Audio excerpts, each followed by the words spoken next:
Good afternoon, everybody.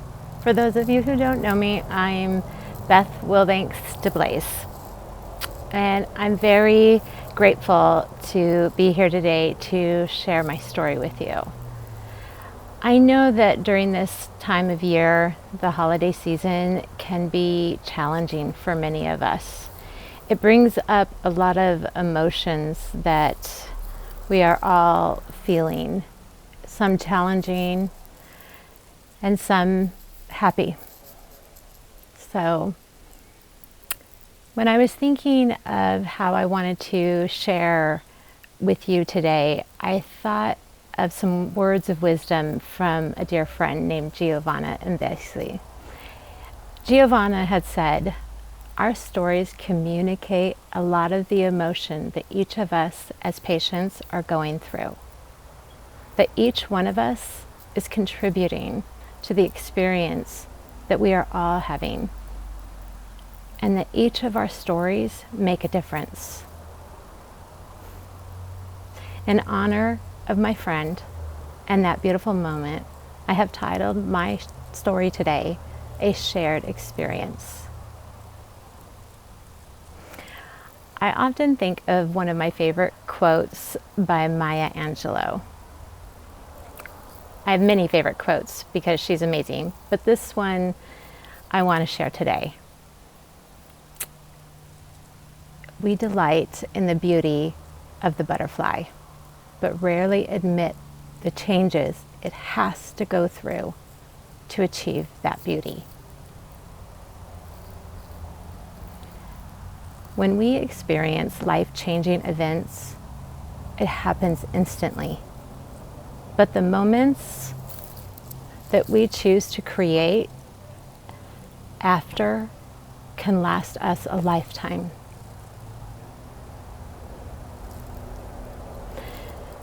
The reason why that quote resonates so deeply with me is because I think as patients, when we're asked about our story or how we're feeling or what we're going through, our society has learned to politely bow out of difficult conversations, and they respond with, you look amazing, you don't look like you have cancer, you're doing so well, you're so strong.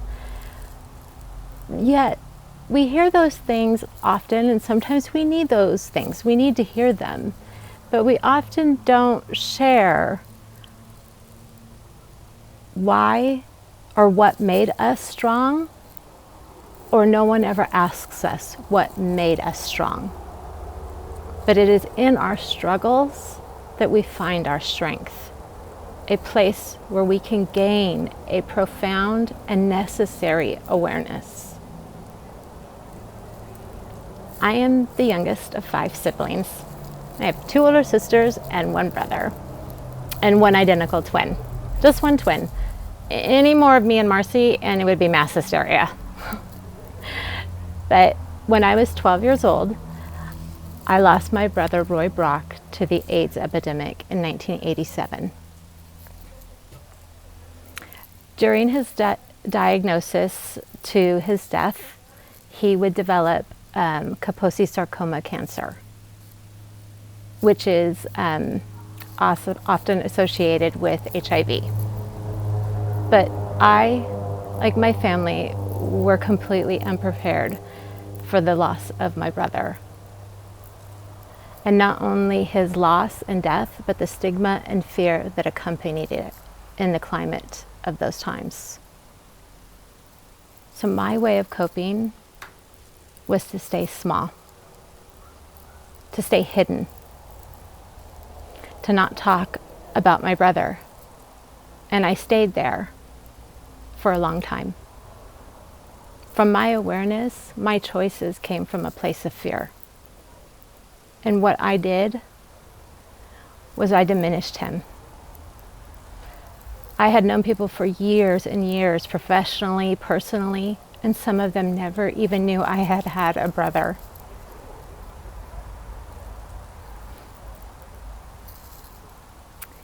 Years later, my older sister Charlene would lose a 2.5-year battle to thymic carcinoma cancer, another rare and non-curable disease. 6 weeks after her funeral, I would receive a phone call from a doctor at City of Hope giving me the results of a biopsy. He informed me that I had stage 4 neuroendocrine cancer. And in that instant, my life changed again. But yet, all I could think of in that moment were not questions of what to ask him, what I should do, where I should go. All I could think about in that moment was, how was I going to tell my parents? How was I going to tell them, after they had just buried their second child, that I had been diagnosed with a rare and non-curable disease? How was I going to tell my children? As I stood in my parents' kitchen, trying to work up the nerve to tell them, the words came out, and it seemed like the silence would last forever until my father slowly approached me. My mother followed. He wrapped me in his arms and told me, "Don't worry, babe.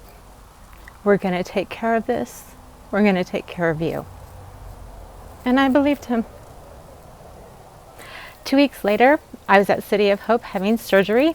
I told would be very invasive due to the heavy tumor burden in my liver.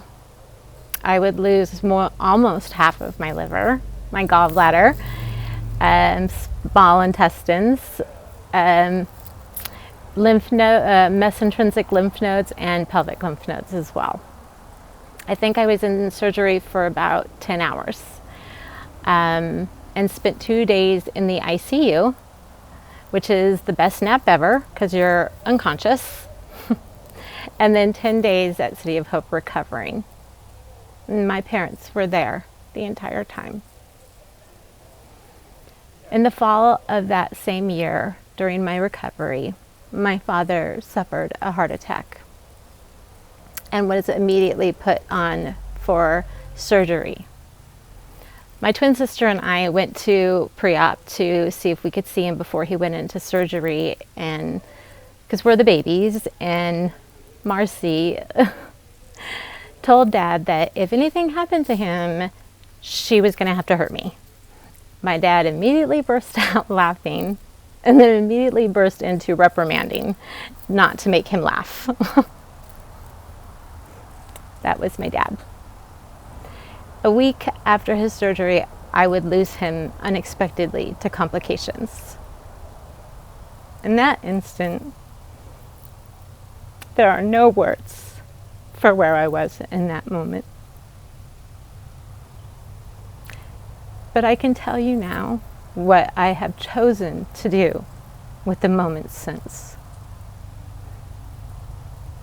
I decided, after being a licensed esthetician with a career spanning over 20 years, to go back to school and gain a certification specializing in aesthetic oncology so that I could treat patients at hospitals for skin therapy.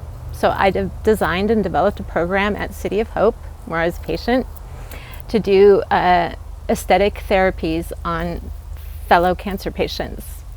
And I realized during that time that the healing connection that I made with these people was such a gift to me. It was healing in ways that I never knew I could heal and grow. I also decided to become more engaged in advocacy and patient support and patient education, and I decided to design a t-shirt and sweatshirt with the zebra logo to raise awareness for rare diseases, knowing that my brother and my sister and myself had all been diagnosed with rare diseases. It was a wonderful time, and it brought me lots of joy, and I'm very grateful for Giovanna and her beautiful presence and light that brought even more joy to my life. After realizing these things, and this last year with everything we've been going through as patients and as a culture and society, I feel a profound connection to all of you. And I'm grateful for that. I'm grateful for how much work and effort Lindsay and Lisa have put into continuing Gio's vision. I see it every day. I see it grow. I see it in you. I see it in your stories. Pain and tragedies are just springboards for us to create a profound awareness within ourselves. And through that awareness, we can create beautiful things. I think of us as pioneers. I like that word, so I decided to look it up.